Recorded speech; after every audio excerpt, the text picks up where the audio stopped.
All right, warriors. Let's do this breathing exercise, 5 seconds, won't take long.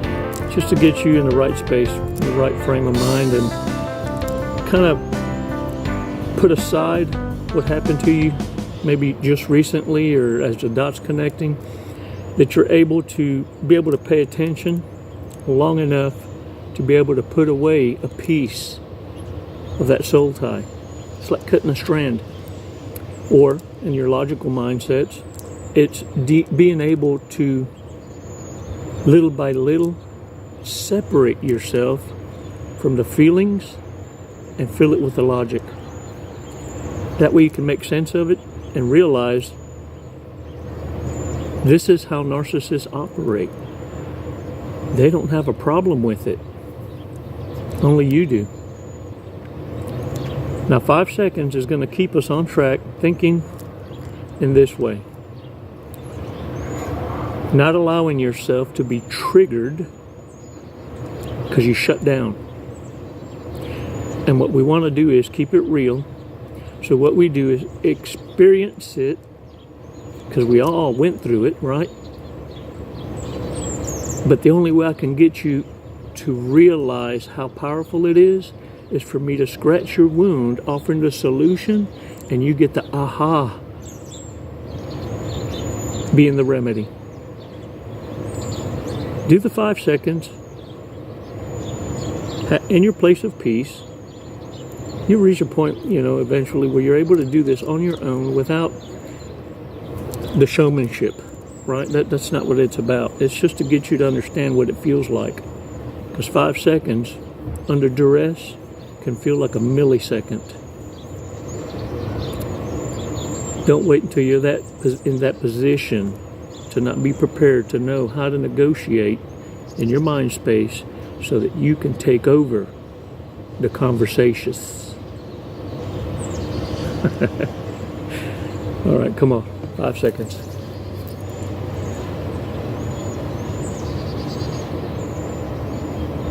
Release slowly. All right, shake that shit off, y'all. Narcissists are pissed now because you're a spectator. You don't allow incompetence to even introduce itself. You're now able to maneuver through a storm and reap the benefits on the other side of the storm. What are those benefits? As a fisherman, you don't fish the eye of the storm. You circumvent the storm, and on the other side, the fishing's on. Every predator in the ocean knows to get on the backside of the storm, and you can reap a reward. So check this out. The Hoover offering is going to be everything that you expected to hear earlier on. What happens is they don't navigate it too damn far, and they felt that they always had an in with you. And it's not because of their sheer arrogance. No, they're calculated.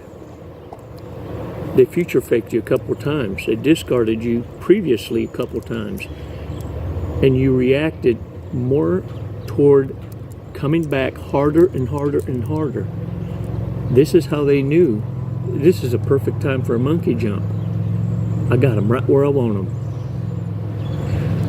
Now check this out. Many of you, not knowing, you were triangulated by an empty harem. Listen to me. Stop what the fuck you're doing. Look at me. Check this shit out. This is what's happening to almost 90% of the narcissists. It's like calling a bluff on a poker game. You feel me? They ain't got a pot to piss in or a window to throw it out of. But they're going to gamble high stakes. The empty harem, think about it, is full of folks that they dialed all at once the same damn text. And get this shit. Everybody's telling them to fuck off. Everybody's perplexed at the ballsiness of this person calling, whether it's a female, or not. In the man's view, it's looking like, damn, you got your strap on now, or what's up? I'm Venom. You forget my middle name, Karma? Oh, and they're delivering. It's because some of them haven't been coached and don't realize, look, don't respond. That's the best medicine. Don't react, right? Use logical thinking and become a responsible warrior. It's not taking the high road. It's actually provoking them in the worst way. Because let me tell you what you're doing when you react instead of respond. You send a text. The fuck is your problem? I'll tell you, leave me alone. Go to hell. Lose my number. And all you're looking at is a text or an email from those persons in their past. And in your mind, you gaslight yourself and thinking these people are after them. This is quality or something. It must be me that's got something wrong. And you're not realizing, no, it's an empty harem. This ghost turds up in there. Ain't nobody wanting to fool with them. Warriors, open your eyes. They're playing poker at a high stakes table and got no business playing there. Kind of like when I tell y'all they're playing checkers with a chess player, because once you know the game, Pandora's box is wide ass open. Now, I want to tell you, some of y'all wonder if I crossed the finish line. Have I crossed the finish line? I'll tell you a funny story. Y'all ever fall accidental drunk or accidental high? Okay, maybe I'm the only one. But what a report card to know that even in that stupor or that frame of mind, where most are at their weakest, right? Most vulnerable, most can be manipulated the easiest, right? And when you're picked as a target, you're still not fucked with. Hell of a report card to know that even under duress, you're still a warrior. Why does that matter? Why do I bring it up? Because in the military, it's why we train. It's not the physical. People think, oh, I'm going to be a badass warrior. I'll join the military because they got the body, the physique.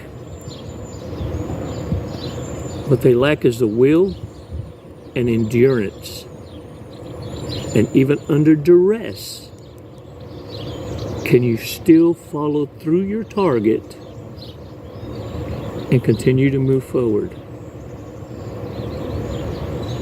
without it causing you any other wanderings? You go into autopilot. You depend on your training to be your truth, to get you back. That's not a time for you to wonder,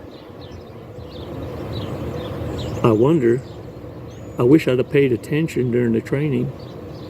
No, the military puts you under duress. Sleep deprivation, it's all psychological. All psychological. Why would you think that you can operate in life without understanding the psychological warfare? The physical's easy. Master it.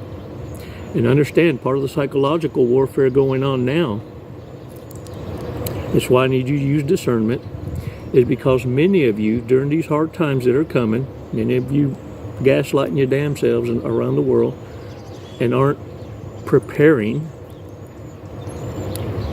are going to feel a pinch. It's not going to be a matter of lust. You'll have conquered that demon.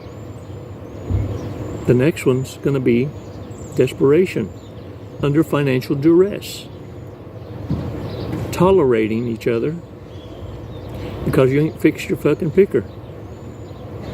What I'm saying is, there are many of you that can't afford not to have a companion to share and make life better than it would be with you alone.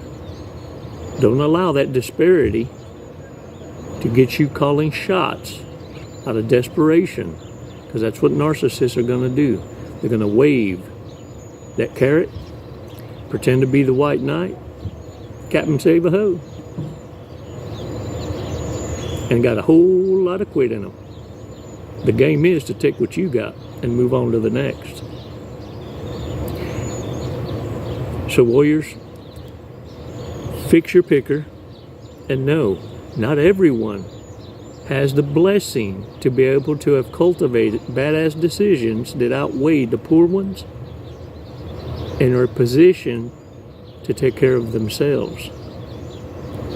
So the best thing you can do is fix your picker, observe, don't absorb, and start applying a lifestyle change that attracts your kind, the ones that embrace your standards and your boundaries, not because you command it, because you live up to it. That's what you're looking for, warriors, not wordplay, not a pretty resume.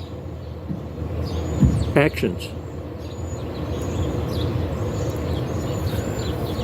So, funny story, y'all. I have a warrior that I'd been coaching for years and years and known him for a very long time, and he happens to be into tarot cards. He knows my position on that. We joke around. And what's fantastic is we respect each other for where we are in our place in our walk in life. And we're able to kid around as guys, right? So anyway, this dude calls me up. He says, Chico, I miss you, bro. How you been? I said, no, dude, been doing great. She said, look,